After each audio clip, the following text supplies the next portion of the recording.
መልእክት ላይ እኔ ማስተላልፈው መልእክት አለኝ ለኦሮሚያ ክልሎች ማለት ነው። እሺ ጋይስ ዛሬ የምንገኘው ጅጅጋ ነው ያላባ ጅጅጋ የኳላችን የምታዩት አዲሱ ኮሪደር ለማን ነው ሁሉንም አነጋጋሪ ይሆናል እና እሺ ደግሞ በተጨማሪ መንገድ አለ እንግዳችንን እስቲ እንተዋወቀው ስም ማን ልበል? ስሜ ዮናስ ጌጥ ይባላል። ኦኬ እና ከየት ነው የመጣው? እኔ ከገለብሶ ከተማ ኦሮሚያ ክልል ኦኬ እና ጅጅጋ እንዴት አያት? ጅጅጋ እንደምታዩት በጣም ታምራለች። በጣም ተምሮባለች። ጅጅጋ እንደሚያስቧት አይደለችም ከሚያስቧት በላይ ነኝ።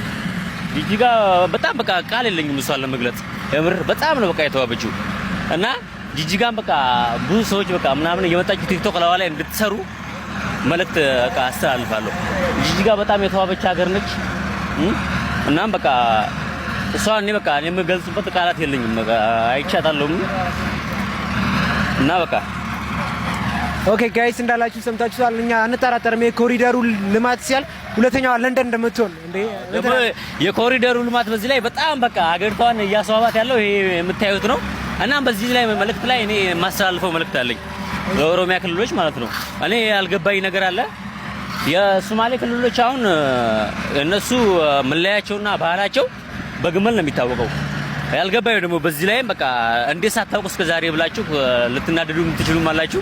እኔ ደግሞ በቃ ያልገባኝን ነገር የመጠየቅ መብት አለኝ እና ሶማሌ ክልሎች አሁን በግመል ይታወቃሉ። እኛ ኦሮሚያ ክልሎች ደግሞ አሁን ሀገራችን እንደዚህ በቃ ስትለማ ማለት ነው በምን ነው ሲምናውቃት እና መለያዋ ምንድነው? ይሄንን በኮሜንት ላይ አስቀምጡልኝ ለማወቅ ፈልጋለሁ። ጋይስ ሰምታችኋል። የጠየቀውን ጥያቄ ኮሜንት ላይ መልሱለት እና በቀጣይ ቪዲዮ አልቆ እስከምንገናኝ ድረስ ሁለተኛው ለንደን እንገናኛለን ኢንሻአላህ በእንደምንገናኝ jigjigaay dhulkaygaay dhagax buur shiniiliyo qabri dahartan dhiigiyo dhalashada wadaagna